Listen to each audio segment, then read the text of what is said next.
my mind. This would not be like sexy time. I no longer aspire to be myself. I aspire to be Violet Sorrel. She's awesome. I've been getting extreme FOMO lately, and that is the reason for this video. I just hate not being in the loop. I want to be in the know. I want to get the references. I want to get the memes. I want to get everything, okay? I don't like when people make a joke about a book and I don't get it. And that has been happening a lot this week. So I've decided to make a video reading hyped up books so I can stop feeling this way. And the first book of this video is The Inheritance Games by Jennifer Lynn Barnes. This has been so popular for so long. This has been on my TBR for like 3 years. I just haven't picked it up. Recently my sister bought it for me, so now I have no excuse to not read it. Now I have to read it. I see references to this book all the time, and I see memes about it on Instagram. I also get sent weekly polls about this series on Goodreads, and I can't even participate because I haven't read the book, and it's been bothering me. Everyone talks about this book. I need to be in the know. I need to know what's going on. I need to know who Grayson is. I need to know who Jameson is. I need to know who Avery is. I need to know which side of the love triangle I fall on. That's honestly all I know about this book, is that there's a love triangle between two brothers. It's giving the Vampire Diaries, which I love. And I also think they're billionaires. I don't know. I'm gonna start reading and then I'll let you know what it's actually about.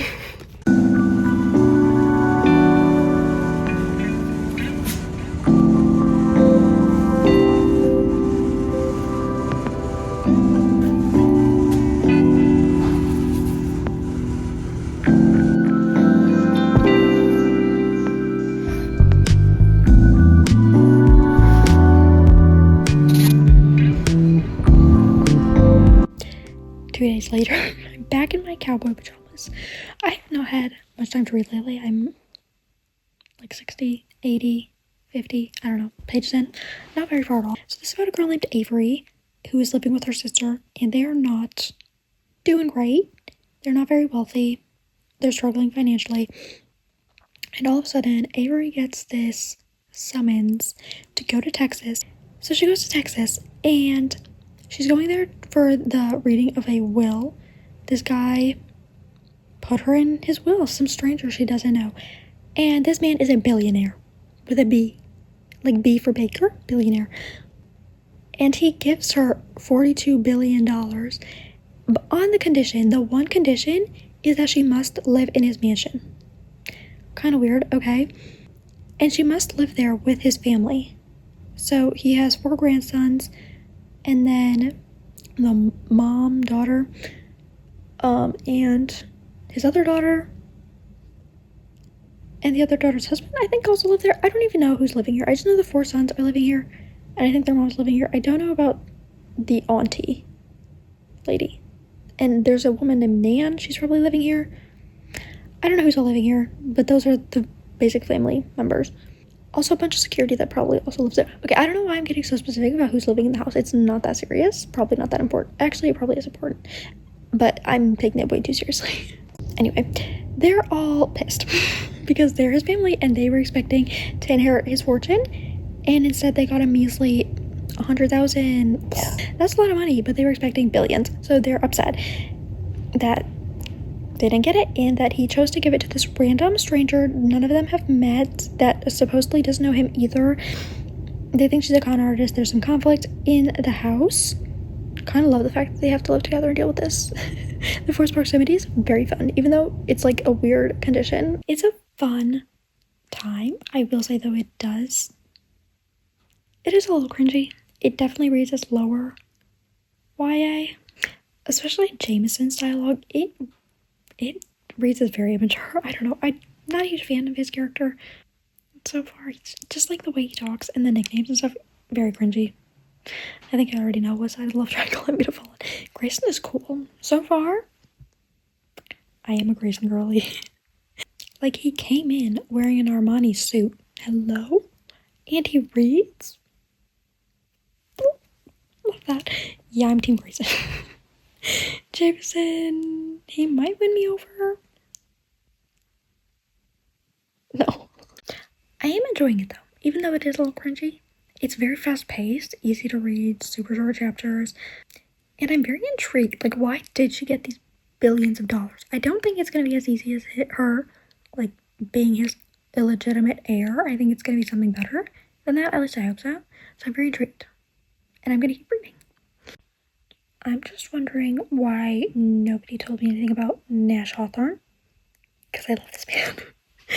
I like him more than Grayson and Jameson combined. And why did I only ever hear about them? Why was no one talking about Nash? He's great.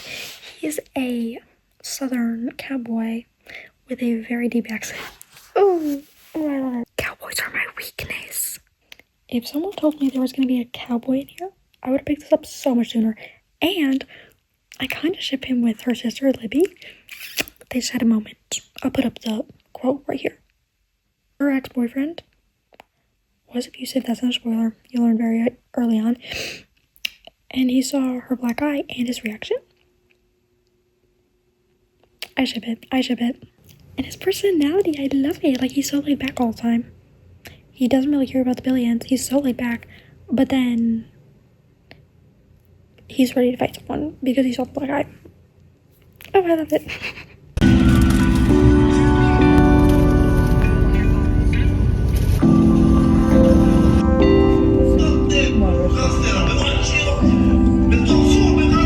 I actually figured out one of the riddles, and I'm low-key bad at riddles too. So I'm so happy right now. I finished it finally. It's been like 6 days, and it's not even that long, but I just wasn't into it. I'm not gonna lie, this was not my favorite. I was expecting something a little bit better.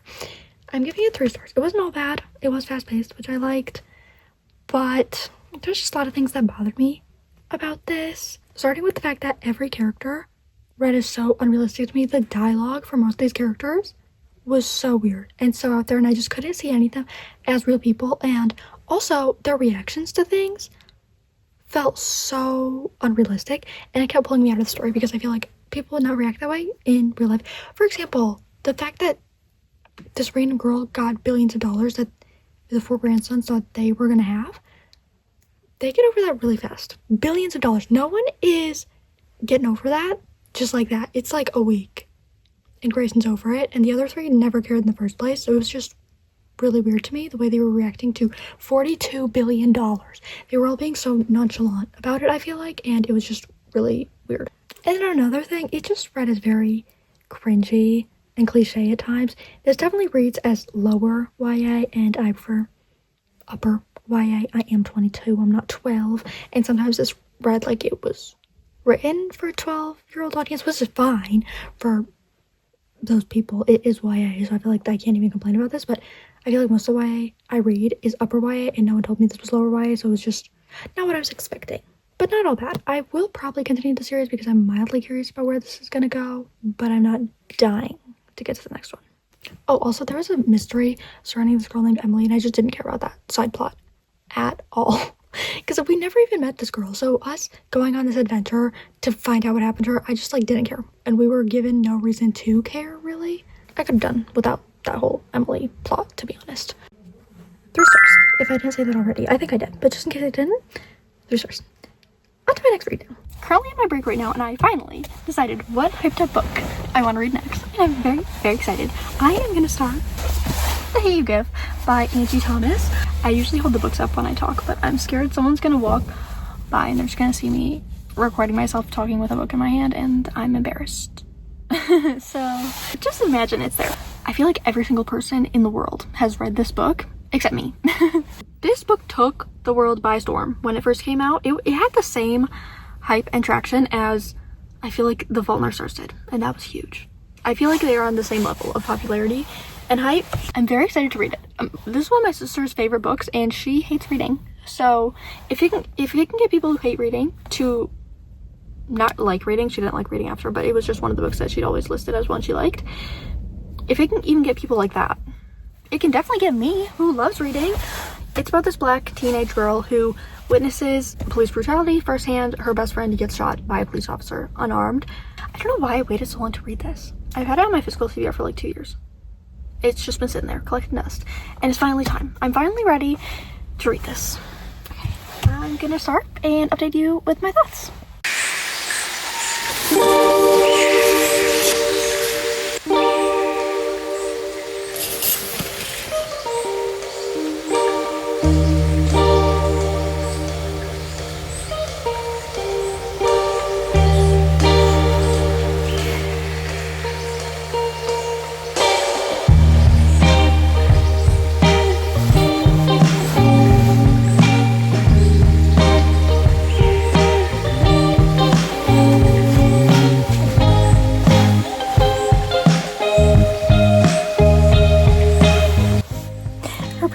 so cute. I love their relationship. They're just chilling on the couch and he's feeding her grapes. Oh, they're so cute. This book feels so real, which makes sense because I'm sure the author took a lot of inspiration from real life events. But wow, I'm just in awe of how realistic this all seems. It is so realistic. It is reminding me so much of the George Floyd case.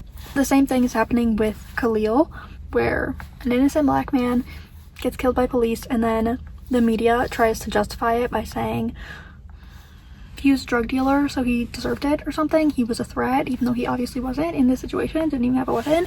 It's just reminding me a lot of that case. I'm seeing a lot of parallels there, and I like how realistic this book is. Oh, the dad is so sweet. I love her dad. He's one of my favorite characters. He noticed she was sad, and he was like, let me go buy you a tub of ice cream and watch Harry Potter with you. I wish all men were this awesome. He's just so great. I love how present the parents are in this book, because I feel like usually with YA books, the parents are very much tossed to the side and kind of irrelevant, and it's just about the kids, or they're orphans, or the parents are abusive and terrible. I feel like it's very rare in a YA book that we get genuinely good parents, and so I'm just appreciating this. I like the family theme. Her dad's just such a sweetie pie. I love him. He also, while they were talking about Harry Potter, he has this theory about Harry Potter, which is it actually makes a lot of sense. He thinks Harry Potter, hold on, let me find, it was right here. Okay. He said Harry Potter is about gangs. That's his theory. And at first I was like, what? When he explained it, low-key, it makes a lot of sense, actually. So I'm gonna read it to you and let me know what you think, because why does he kind of have a point? Okay, she said, Daddy claims the Hogwarts houses are really gangs. They have their own colors, their own hideouts, and they are always riding for each other like gangs. Harry, Ron, and Hermione never snitch on one another, just like gangbangers. Death Eaters even have matching tattoos. And look at Voldemort. They're scared to say his name. Really, that he who must not be named stuff is like giving him a street name. Guys, wait, is Harry Potter about gangs? That's supposed to be a children's book, but why does he actually have a really, really good point? I've never thought about it this way, and now I'm not going to be able to get it out of my head when I watch Harry Potter, because this actually makes so much sense. I'm really liking this book. I love her family.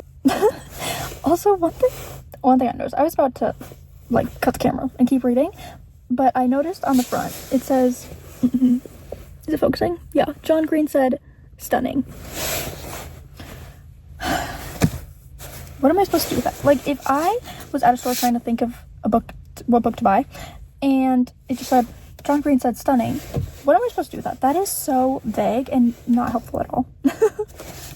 And I've noticed this with a lot of books, is like, the author recommendation on the cover is just so useless, and it'll just be like one word. What am I supposed to do with that? This has been a pet peeve of mine for a while, and I noticed it on this book, so now is my time to talk about it. Okay, now I'm gonna keep reading. Actually, cut the camera. Okay, one more thing. I keep forgetting to mention things. Okay, this quote I read a little while ago.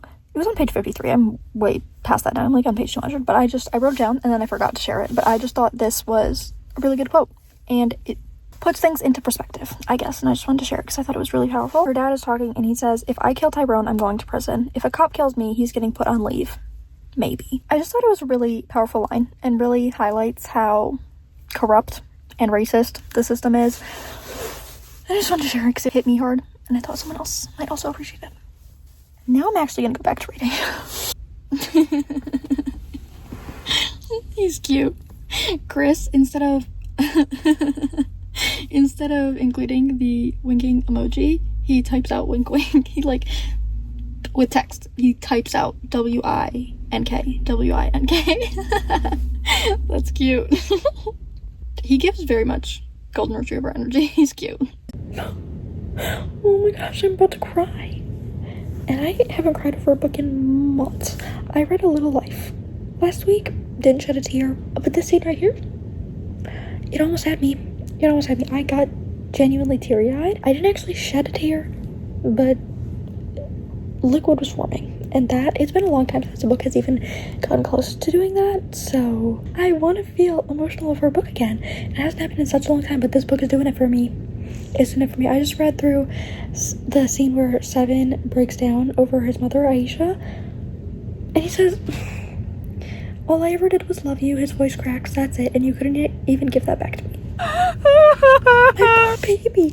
And he said way more than that. He had like a whole multiple paragraphs of just ranting, and it broke my heart. He deserves all the love. He deserves all the love in the world.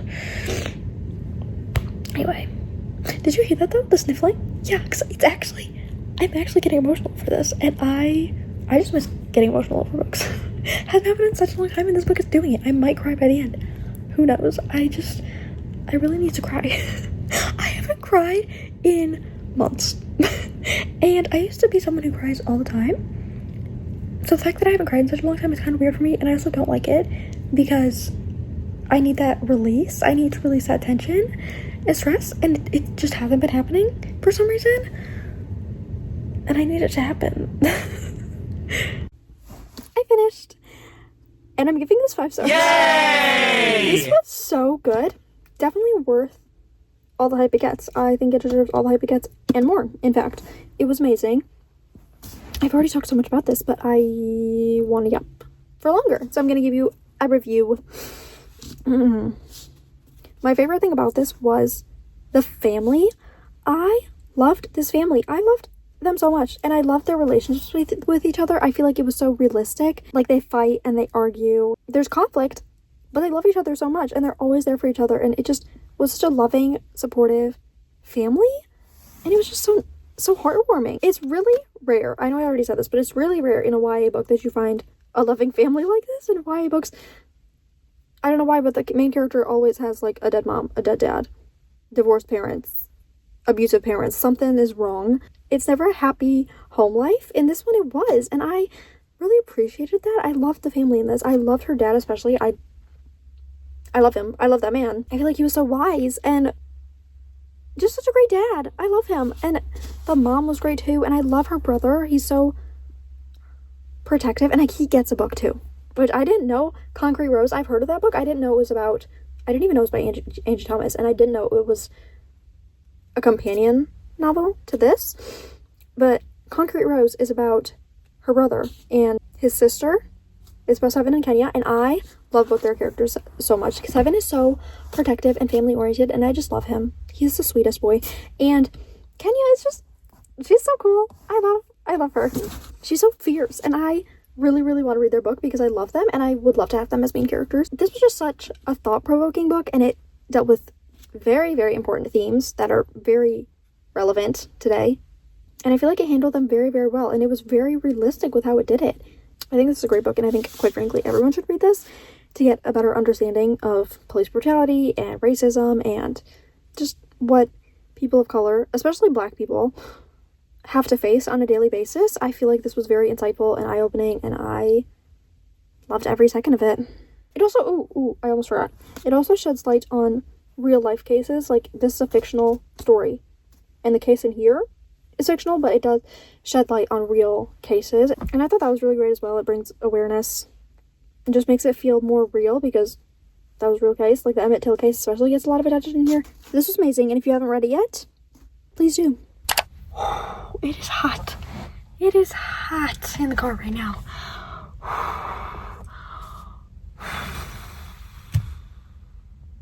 Can't turn the AC on yet because it's gonna ruin the audio. I have to film this so I can get some air. Okay. I have decided on my third and final book for this video. I am going to start reading Onyx by Rebecca Yarros. It was between this and Sunrise on the Reaping. I feel like these are going to be the two biggest books of the year, but I'm deciding on this one just because I can get this one right now. Sunrise on the Reaping, I have to wait a couple more weeks for my Libby hold to come through. Onyx Storm is available, so I'm going to read this. And there were 64 copies available too, which is kind of weird because it's such a hyped up book, and it came out only a couple months ago, but there was a lot of free copies. Hopefully that's not a bad sign. Does that mean no one wants to read it because it's bad?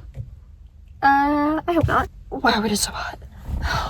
Up until this point, I have not loved the series. I've given the first 2 books 3 stars.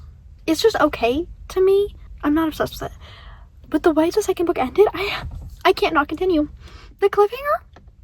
Foul. And the fact that we had to wait over a year for the next book in the series to come out. After that, Disgusting. How could you do that, Rebecca? I'm gonna read this because I need to know where this storyline goes. I need to know what happens. I need to stop filming because I need to turn the AC on. It's so hot, I'm gonna get a headache.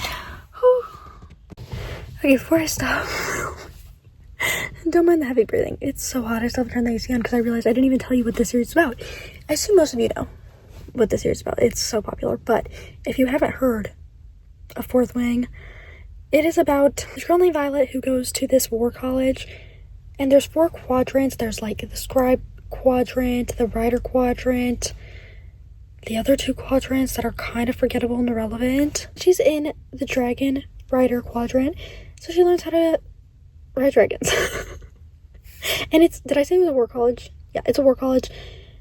They're going to war. Oh my gosh. Oh my gosh, this is terrible review. I'm hot and my brain not functioning because it is, I'm heated. I'm overheated. I'm gonna stop filming. I can give you a good summary later. Goodbye. Woo.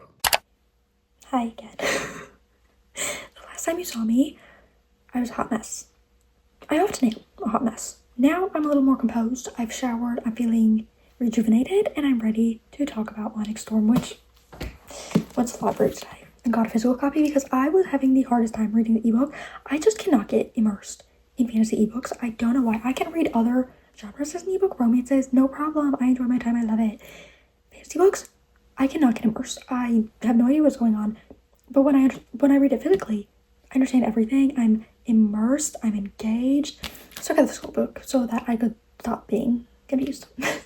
Last time I talked to you, I was trying to give you a summary of this series, and I did a horrible job because it was so hot out and I couldn't think straight. In my house, I have air conditioning though, so I can actually breathe and talk. Yay! So this follows Violet, who's going to a war college, and in this war college, there are quadrants. There's the scribe quadrant and the writer quadrant, which I already kind of explained when I was having my little meltdown about the heat. And she intends to go to be a scribe because she's all about the books, just like us. She's so real for that. But then her mom is like, no daughter of mine is going to be a weak, whiny scribe. That's pathetic. You are going to be a dragon rider. So then she has to risk her life, and she's just trying to survive in this quadrant, basically. That's how the series begins. And honestly, it's still kind of like that. The dragon rider quadrant, very dangerous, high stakes, lots of near-death experiences, lots of opportunities to die. So she's just trying to survive. I think that's all I need to say about that. I hope that was a better summary than the last one. It has to be, right? I hope. I'm gonna watch this back and be like, no, they're both bad summaries. I'm just not good at summarizing books. Trying my best here. Oh, he just kissed the inside of her wrist, which that's like such a small thing, but that's so sweet. That's so like tender. I don't know. Like, it's making me giggly. I'm getting a little bit blushy because that's just cute. The sweet scenes between them are always make me so soft. No. If Taryn dies right now, I will DNF this book right now. Don't even test me, Rebecca.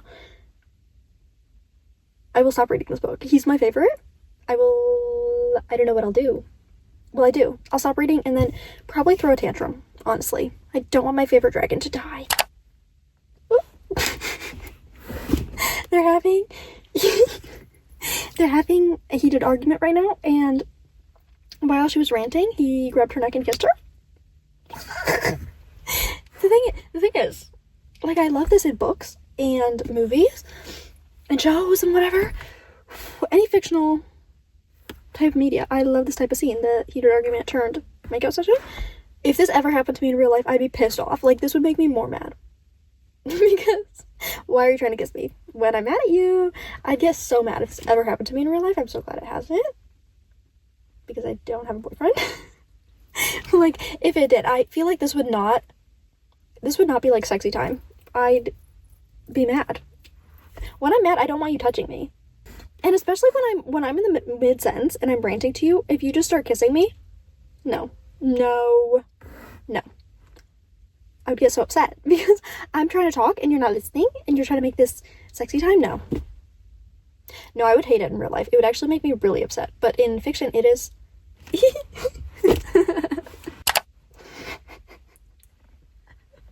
Oh my goodness, this is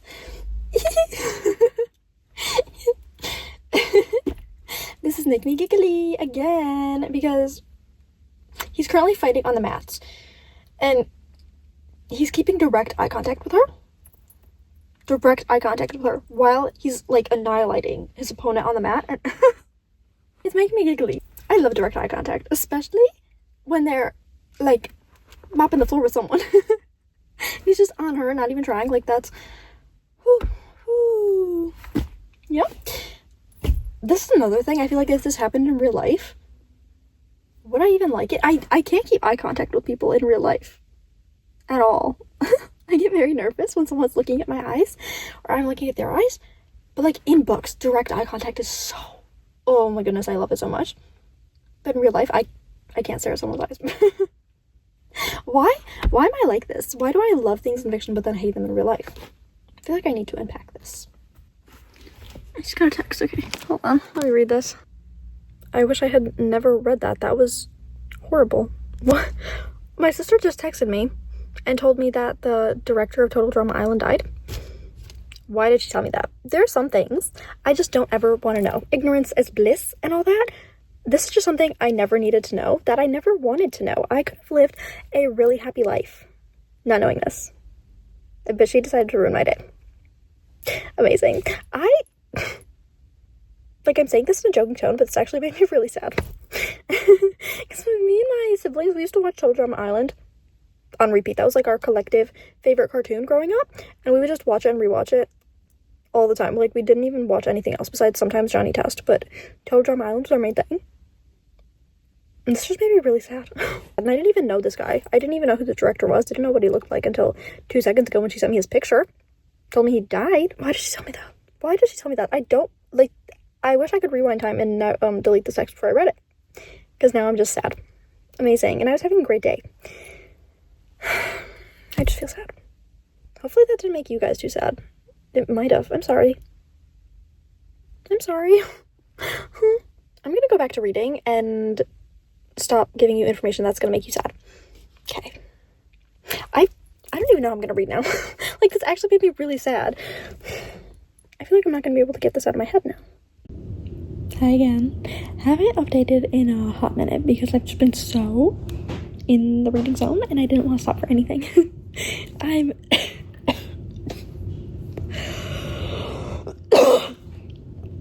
don't know why I always start coughing when I start recording myself. I haven't coughed all day. This is the first time I've coughed all day, and of course it's when I turn the camera on. Why? I don't know why my body does this. What was I even saying? It always distracts me. Okay, oh yeah, I was gonna say, haven't updated because I've just been so in the reading zone. I'm now nearing the end. I've been in the last, like, 150 pages, and things are getting crazy. They're getting crazy. Rebecca Yarros really knows how to do an ending. In all of the books in the series, like, the endings have been so crazy, and I have just not wanted to look away, and that's what's been happening here. Like, I just did not want to stop reading for anything, not even to update, so I've just been flipping the pages, but I needed to stop because I have questions. How do you pronounce this? I've been thinking about this real hard, and I cannot figure it out because the way I pronounce it in my head is either Theophany or Theophany, and I feel like both have to be wrong because that sounds so ridiculous. What the heck is Theophany? Like, that can't be right. I feel like I have to be pronouncing this wrong, but I also have no idea how else to pronounce this. Maybe the H is silent? Maybe it's Theophany? No, that still sounds bad. Like, what is her name? How do you pronounce this? I'm about to read the last page. Very scared. I know it's not going to be good, and I know it's going to end on a cliffhanger because she does that every single time. I'm not excited to have to wait another 2 years until the next release. Well, let's just get this over with. Like, what? What does this even mean? What am I supposed to do with that? It was so vague, and we don't even know what just happened. I'm confused. I feel like I need to watch a recap because am I missing something? No, I feel like it's intentionally being vague so that we read the next book and understand, because Violet's confused about what happened, and since we're mostly in her head, we're also confused, so I feel like this is intentional, but I'm also, like, still thinking I'm missing something. Like, what just happened? Oh. Oops. go again. I don't know why I always cough on camera. Why do I do that? But yeah, it ended. It's over. I can't believe it's over. Like that. Why does she always end on a cliffhanger? Please stop. I can't take it. I don't want to wait. I want to know what happens next. I want to know what just happened. I don't know what happened. I can't take this. How am I supposed to live not knowing what just happened? What? I don't even know words. I can't be eloquent right now because I'm just, my mind. I don't know what that sound effect was, but that's literally what my brain is right now. And she hasn't even announced when the next book is going to be released. Which means it's probably going to be a long time. Oh my gosh, no. I need to know what happens. This is not okay. This is not okay at all, Rebecca. The ending was great though. The ending? So good. There was so much action and so many near-death moments. So high stakes. It just, like, on the edge of my seat the whole time. Like I told you, I didn't want to stop to update, and I usually love updating and chatting. I usually can't shut up, but when I was reading the ending, I did not want to talk. I just wanted to sit silently and read. So that's how you know an ending is good. Should I try to give a review of this right now? Even though my mind is a total mess? Sure, let's do that right now. Okay. Figure out where to set my phone. Okay, oh, that is not a good camera. That's not a good camera angle at all. Okay, let's move these. You guys are seeing what I do before I film. You guys are seeing it on camera for the first time. This is what I go through when I film. This is what it's like to be a new YouTuber. Just not knowing what I'm doing. Now my head is like half out of frame. That's awesome. Okay. Yeah, we'll go with this. Okay. Onyx Storm. I'm giving you 4 stars. And the book is out of frame now. This is such a disaster. Okay. There we go. Onyx Storm. 4 stars. Quattro. This was my favorite in series. If I had to rank the books, it'd be Onyx Storm, Fourth Wing, Iron Flame. This one was so much better than the other ones. I honestly did not care about the series until this book. I didn't care about the characters, didn't care much about the romance, didn't care much about the plot. Didn't care about much of anything except Taran. To be honest, still love Taran. He's still my favorite. Now I'm actually invested. Now I actually care what happens, and now I understand the hype. I really loved the romance here, and I was not expecting to, because up until this book, I did not care for Xaden and Violet as a couple at all. Never really understood the hype around them. They were always just kind of mediocre. That's a mean word to use, but yeah, they were just kind of meh to me. Never cared for them. In this book, though, my mind has changed completely on the series, on this couple, on these characters. Like I said, everything has changed. I'm a whole new person.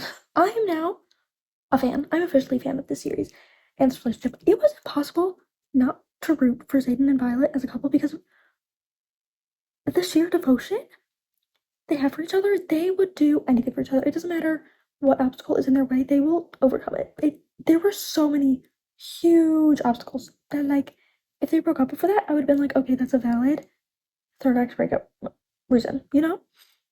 But they didn't. They just kept fighting to be together, and it was just, how can you not root for them?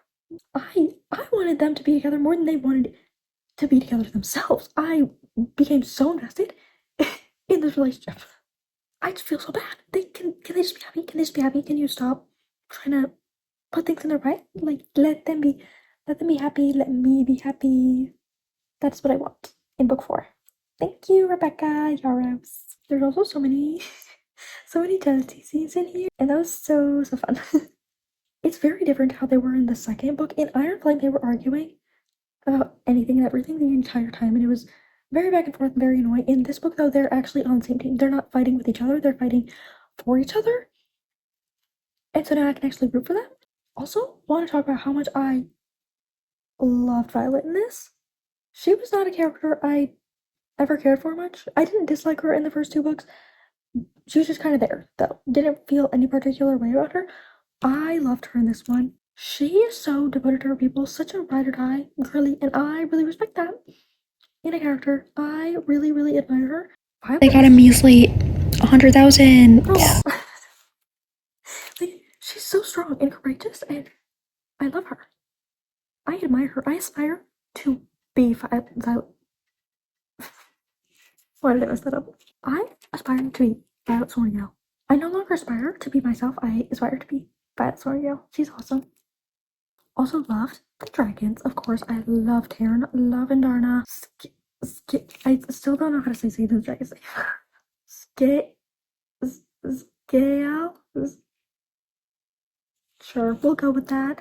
Love her. Honestly, kind of love everyone. I have no notes about the characters. I loved everyone. I'm also so excited to see where this plot goes now with the powers, because multiple characters, their signets are kind of developing, and they're going to become more powerful in the next book, and I'm just very excited. The way this is setting up for the next book is so good. I'm very excited to see what's going to happen with the powers and with the plot, with the romance, of course. I'm so excited. I cannot believe how much I love this. Guys, I think I'm becoming a Fourth Wing stan. I love this so much, I can't even believe it. I was really not expecting to like this as much as I did, but I loved it. The only reason it's not a 4-star is because it did drag a little bit, mostly during the political stuff, like them trying to negotiate. Like, I understand why that was necessary for the plot, and I did like the storyline. I did find political stuff interesting. I just think it was a little too dragged. If it was a little faster, I would have eaten this up, and it honestly could have been a 5-star. But it was just, that little nitpicky thing. I can't give it 5 stars. So I'm so glad I can finally fangirl with everyone over this. I felt so excluded when everyone was going nuts over this, and I was just like, not loving it. And now I love it, and I can fangirl with everyone, and we can all anticipate the release of the 4th book together, and we can all be besties. Yay! I love when I can bond over things we love. And that can now include this series. Yay! I'm so excited. I'm so happy I love this. You don't even know. Anyway, that's the end of the video. I think we read 3 books. Yeah, we read Inheritance, which didn't love. I am gonna continue the series because I'm madly curious, but I didn't love that one for reasons we already talked about. Hey, you give love 5 stars. And onyx, which we just talked about, I loved. Her slow. In the middle, it's just, it's not even that the whole book was slow. Just the middle, a little bit, the political parts when they were negotiating with the Isles, I feel like that got a little slow for me. That was it. That was the only complaint I had. I love this so much. Trust me, loved it so much. And that's the end of the video. We read hyped up books, and I learned that I can trust the majority in most cases, except for some. We had a 3, a 4, and a 5-star read. Pretty good. Honestly, I'm so happy with how the video turned out. What do I do now? I'm probably just gonna stare at the wall and think about Onyx Storm for 20 minutes. Because that ending? There's so much to think about. And then I'm probably going to go onto YouTube and look for theories. I want to theorize. I want to know what the people are theorizing about. I'm not good at making theories personally, but I see what these other people making these crazy theories, and they're so detailed and incredible and mind-blowing. Yeah, I'm gonna do that now. Okay, bye. Love you.